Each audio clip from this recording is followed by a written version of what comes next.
Evening students, welcome back to my channel. तो students, आज मैं आपके लिए लेकर आया हूं एक और सेट। इस सेट का नाम है सेट 348 जीआई 2024। इसके हम सारे क्वेश्चंस करेंगे। तो सबसे पहले हम इसके क्वेश्चन देखते हैं। बहुविकल्पीय प्रश्न कौन कौन से हैं। 4 बहुविकल्पीय प्रश्न यहाँ पर हैं। तो इसमें देखते हैं हम सबसे पहला प्रश्न। पहला प्रश्न है यहाँ पर हमारा, पुष्पों में कौन सा अंग मादा जनन अंग को रिप्रेजेंट करता है, यानी कि उसका प्रतिनिधित्व करता है। ठीक है, तो यहाँ पर आप देखेंगे जायांग है, पुमंग है, परागकोश है, टेपेटम है।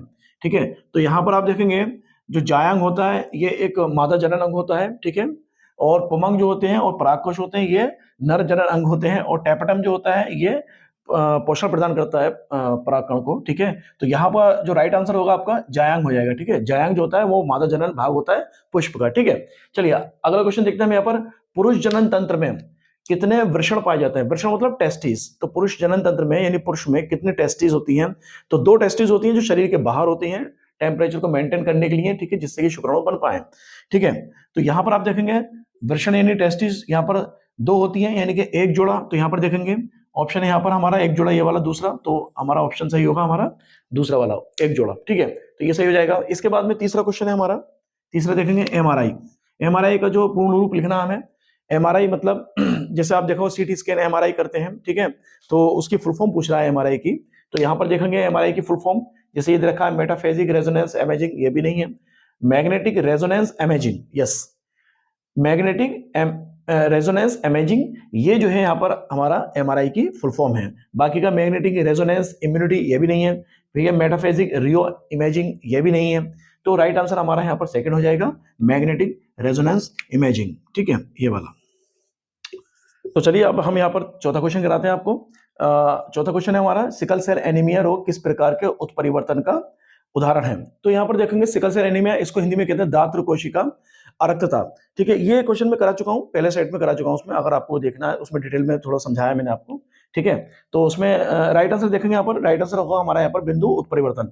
ठीक है, यानी कि पॉइंट म्यूटेशन इसके द्वारा मतलब होता है, इसकी वजह से ये उसमें जो जीन्स होते हैं उसमें जो नाइट्रोजन बेसेस होते हैं वो चेंजेस हो जाता है, तो म्यूटेशन क्रिएट होता है, जिसको हम बोलते हैं पॉइंट म्यूटेशन या बिंदु उत्परिवर्तन। ठीक है, तो ये क्वेश्चन आपके 4 कंप्लीट हुए। अगले क्वेश्चन हम अतिलघु देखेंगे इस सेट के ही। ठीक है, तो चलिए बच्चों अब हम अतिलघु प्रश्न देखते हैं इस सेट से। ठीक है, और पहला प्रश्न है हमारा यहाँ पर, डाउन सिंड्रोम विकार गुणसूत्र के किस जोड़े पर असामान्यता के कारण होता है। तो यहाँ पर आप डाउन सिंड्रोम पर मैंने एक वीडियो बनाई है, आप अगर डिटेल देखना चाहते हो तो उसमें देख लीजिएगा। ठीक है, तो यहाँ पर हम देखेंगे आंसर इसका होगा कि 21वें जोड़े में। ठीक है, 21वें जोड़े में क्या होता है कि एक गुणसूत्र आकर ऐड हो जाता है, और इस तरीके से टोटल नंबर ऑफ क्रोमोसोम जो हो जाते हैं वो 47 हो जाते हैं। तो 21वें जोड़े में असामान्यता के कारण मतलब जो है ये डाउन सिंड्रोम होता है। ठीक है, तो इसमें बस इतना ही लिखेंगे आप, 21वें जोड़े में असामान्यता के कारण। ठीक है, चलिए अगला क्वेश्चन देखते हैं यहाँ पर। दूसरा है कि स्त्रियों द्वारा उपयोग किए जाने वाले किसी एक गर्भ निरोधक का नाम लिखिए। तो बहुत सारे गर्भ निरोधक हैं जो स्त्रियां मतलब जो है ना वो यूज करती हैं। ठीक है, तो यहाँ पर आप लिख सकते हैं इसका जो दूसरे का जो आंसर है, दूसरे में लिख सकते हैं यहाँ पर गर्भ निरोधक गोलियां होती हैं, पिल्स होती हैं, उनका लिख सकते हैं, जैसे कि सहेली होती है। ठीक है, सहेली, या फिर मालाडी होती है। ठीक है, ये भी है, या फिर कुछ आईयूडी लिख सकते हैं, जैसे आईयूडी लिख सकते हैं। आप लिख लेंगे जैसे लिपेस लूप होता है। ठीक है, ये भी मतलब महिलाएं यूज करती हैं। और भी आईयूडीज होती हैं, जैसे LNG-20 होती है, या फिर कॉपर टी, सबसे अच्छा कॉपर टी है यहाँ पर, कॉपर टी है या कॉपर 7 है। एक पूछ रहा है, कोई सा भी मतलब आप लिख दीजिएगा, उसमें आपका क्वेश्चन ये हो जाएगा। ठीक है, तो चलिए अगला प्रश्न देखते हैं यहाँ पर। तीसरा, आरएनए में कौन सी शर्करा उपस्थित होती है। इस पर भी मैंने एक वीडियो बनाई है। ठीक है, तो इसका देखेंगे आप तीसरे का आंसर।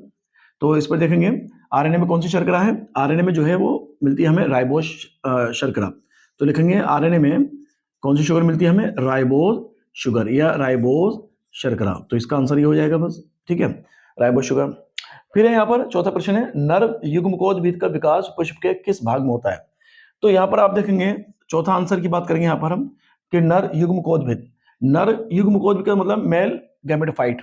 तो यहाँ पर जो पुष्प का जो परागकोश होता है, ठीक है, यानी कि जो एंथर होता है उसमें नर युग्मकोद्भिद का विकास होता है। तो यहाँ पर लिख देंगे परागकोश में। ठीक है, जो परागकोश होता है यानी कि जो एंथर होता है उसमें जो है वो ये मेल गैमेटोफाइट का विकास होता है, ये बनता है। ठीक है, चलिए अगले प्रश्न देखते हैं यहाँ पर।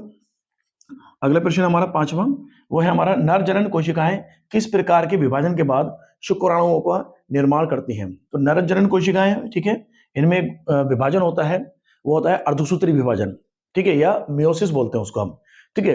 तो मियोसिस या अर्धसूत्री विभाजन के बाद शुक्राणु का निर्माण होता है, ठीक है। तो यहां पे लिख देंगे अर्धसूत्री विभाजन, अर्धसूत्री विभाजन, या इंग्लिश में लिख सकते हैं आप इसको मियोसिस, ठीक है। तो बस ये आपका आंसर हो जाएगा। तो इस तरीके से आप 5 क्वेश्चन हमने अति लघु कराए, इंपोर्टेंट क्वेश्चन हैं, रिपीट होते रहते हैं लगातार, ठीक है। इस सेट में आए, अगले सेट में आ सकते हैं 2025 में, ठीक है। तो इसलिए इनको अच्छे से तैयार कर लीजिएगा, ठीक है। तो ये हमारे अति लघु है, अब हम लघु लेके चलेंगे इसमें, ठीक है। Thank you.